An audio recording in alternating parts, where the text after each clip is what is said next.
اولا البورصه هي واحد البلاصه كتسمى بسوق الاوراق الماليه، وهي واحد السوق منظم كيتباع فيه وكيتشراو الحصص والاسهم والتسندات. ثانيا الاسهم او السهم، فهو يكون عندك واحد النصيب او حصه في شي شركه معينه، بحال شي شركه ديال جوج الناس، واحد عنده 50% في ديك الشركه والثاني عنده 45%، وانت عندك 5%. راه كتربح على حسب الحصه اللي عندك في الشركه، يعني ارباحك حدها 5%. ثالثا قانون العرض والطلب، فمثلا غنديروا مثال بالدلاح والصيف. هذا مثلا الدلاح هذا العام كثير ولكن اللي بغى يشريه قليل، يعني الدلاح تعرض بشكل اللي كبير ولكن اللي بغى يشريه قليل. يعني باش يبيعوا داك الدلاح اش خاصهم يديروا؟ خاصهم يهبطوا من الثمن ديالو حيت العرض اكثر من الطلب. اما الا كان الدلاح قليل ولكن اللي بغى يشريه كثير، فراه كيزيدوا في الثمن ديالو حيت الدلاح قليل، وهنا غيكون صعيب يشريوه الناس اللي يطلبوه، وغيكون مشكل عند الناس اللي كيبيعوه، يعني العرض قليل والطلب كثير. وهنا غنفهموا ان العرض والطلب ديما خصو يكون قد العرض قد الطلب باش حتى حد ما يتضرر. رابعا شرحت لك هذه المصطلحات باش ما تلقاش مشكل في الدرس اللي عندنا اليوم، اللي هو ازمه العالم الراسمالي الكبرى.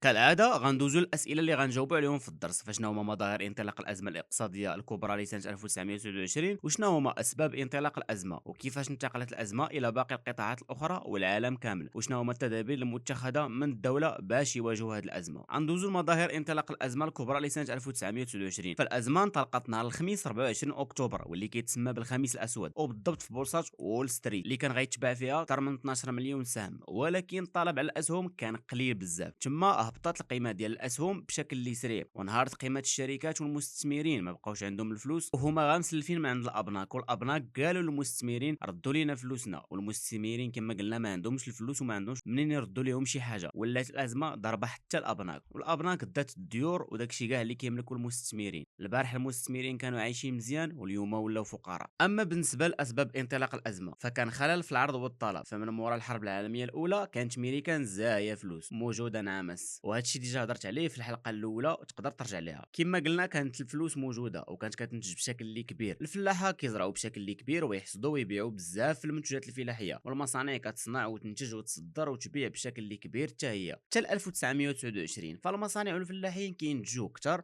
وما كاينش اللي يشري، حيت ما كانتش السلعه كتباع غير في ميريكان، كانت كتباع حتى برا الولايات المتحده الامريكيه، خصوصا الدول اللي تضرروا في الحرب العالميه الاولى واللي هما الدول الاوروبيه. فمني اوروبا بنات اقتصاد جديد مورا الحرب وما بقاوش محتاجين للسلع الامريكيه، ايوا تما حصلت السلعه في ميريكان وهبط الثمن ديال السلعه ديال بصح، حيت انا ما هبطوش الثمن ما يقدروش يبيعوها، وخلات الفلاحين والمصانع اللي كانوا طامعين في الربح اكثر خسروا بزاف ديال الفلوس. اما السبب الثاني كما قلت، مورا الحرب العالميه الاولى ميريكان كانوا زاهيين ديك الوقيته، والابناك سهلت القروض. اللي بغى يتسلف مرحبا به، واللي بغى يفكر يولي غني كتبان ليه اسهل طريقه وهو يشري شي سهم وبثمن اللي قليل، ومن يرتفع غيبيعو بثمن طالع ويربح فيه الفلوس. وباش يشري الاسهم كيتسلف من عند البنكه، ولاو بزاف ديال الناس كيتسلفوا من عند البنكه ويشريو في الاسهم، والاسهم بدا الثمن ديالهم كيطلع حيت كلشي ولا باغيهم. وانتم عارفين الحاجه لا كثر عليها بنادم ما كتكملش. فمني شراو بزاف د الناس الاسهم ما غيلقاوش لما يبيعوها، هنا بداو كيحسوا بالخطر وكلشي بغى يتفك من هاد الاسهم. وفاش جاو يبيعوهم جاو عدد كبير دقه وحده بغاو يبيعوا الاسهم، تما هبط الثمن ديالهم بشكل اللي كبير حيت العرض كان اكثر من الطلب. ودابا غندوزو لكيفاش انتقلت الازمه للقطاعات الاخرى. فمني بدات الازمه وما كانش اللي يشري الاسهم حيت العرض كان اكثر من الطلب، دوك اللي شراو الاسهم بالكريدي ما قدوش يردوا الكريديات للبنكه، وبزاف ما ردوش الكريديات للبنكه، تما البنكه غضربها ازمه حتى هي وما يبقاش عندها ما تسلف لشي حد. اما القطاع الفلاحي فالفلاحين زرعوا وحصدوا بزاف في المنتوجات الفلاحيه، وفاش جاو يبيعوهم لقاو الطلب عليها قليل، وحصلت المنتوجات الفلاحيه في الفلاحين وباعوهم بالخساره وصدقوا ما ربحوش وما ردوا حتى راس المال. والمشكله حتى هما مسلفين عام من عند البنكه، ومني ما ردوش الفلوس للبنكه البنكه دات ليهم الاراضي، وهنا الفلاح مسكين ما ربح لا ارض لا راحه ولا فلوس.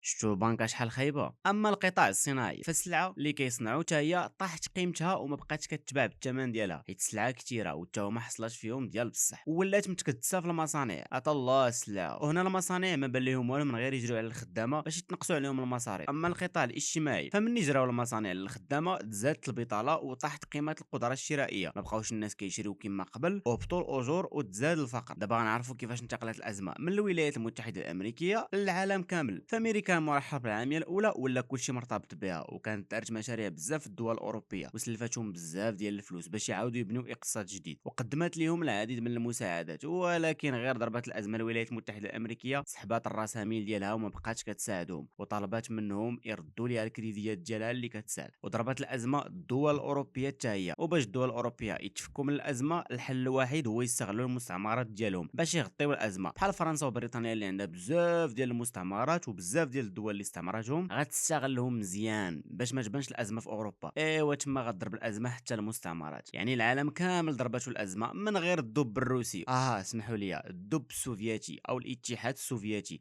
اللي كان عنده نظام اشتراكي وكان متناقض مع الدول كاملين اللي كان عندهم النظام الرأسمالي. ودابا غندوزو للفقره الاخرانيه وهي اساليب مواجهه الازمه الاقتصاديه الكبرى. فالرئيس الامريكي روزفلت جاب واحد الخطه سماها الخطه الجديده او نيو ديل باش يواجهوا هذه الازمه، فانتقلت فيها الراسماليه من الراسماليه الحره للراسماليه الموجهه، يعني الدوله غتولي توجه الاقتصاد. وهذه الخطه كتقدم فيها الدوله مساعدات اقتصاديه بحال مساعده الفلاحين ومنظموا الابناك والبورصه والمؤسسات الصناعيه، والدوله طيحات من الدولار شويه باش تشجع المبادلات الخارجيه والاستثمار، وخفضت من الرسوم الجمركيه، وداروا بزاف ديال المشاريع كبار باش تخدم فيها الناس اللي مشومرين يعني البطاليين. ولكن كانوا بعض المعارضين لهذه الخطه حيت قالوا باللي الدوله ولات كتدخل في الاقتصاد بحال النظام الاشتراكي. ولكن واخا هادشي كامل اللي قالوا، فهاد الخطه نجحات وعطات مفعول، فتحسن وانتعاش الاقتصاد وارتفع مؤشر الانتاج الصناعي ومؤشر الاجور ومؤشر المواد الفلاحيه، وما بقاتش البطاله نقصت بشكل اللي كبير. وهكا بدات كتخرج الولايات المتحده الامريكيه من الازمه، وما غتخرج حتى انت من هنا تدير ليا جيم وابوني وبارطاجي مع صحاب. اما خلاصه القول، حتى هاد الازمه كانت من اسباب الحرب العالميه الثانيه، وغتلقاو اللين ديالها في الوصف. ها نتوما تما